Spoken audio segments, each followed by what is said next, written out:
Good morning. তো Friday সকাল মানে হচ্ছে আমার জামাইয়ের ঈদের দিন, কারণ হচ্ছে ওর অফিস নাই, আজকে মন ভরে ঘুমাবে।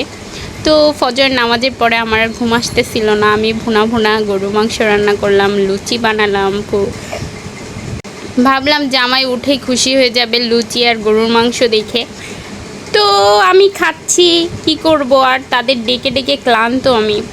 তো আমার ক্ষুধা লেগে গেছে, আমি অনেক সকালে উঠছি আর ঘুম আসে নাই, তো তার জন্য আমি খেয়ে নিচ্ছি, কারণ আর কত ডাকবো তাদের, কখন উঠবে তার তো কোনো ঠিক নাই।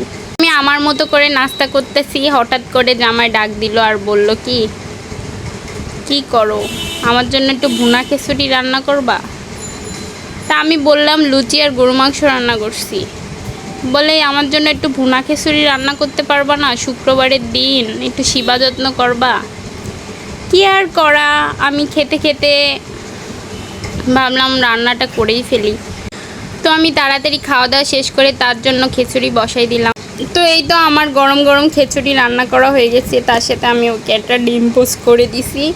তো শুক্রবারের সকালটা এমনই হয়, আমি কিছু রান্না করে ফেলাই দিই, এরপরে ও উঠে বলে আমি আরেকটা খাবো। তো আমার শুক্রবারের সকালে খুবই ভেজাল বাঁধায় আমার এই জামাইটাকে নিয়ে আর পারা যায় না। আর এই যে আমার ছোট সদস্য আছে না, সে আবার খাবে ডিম ভাজি।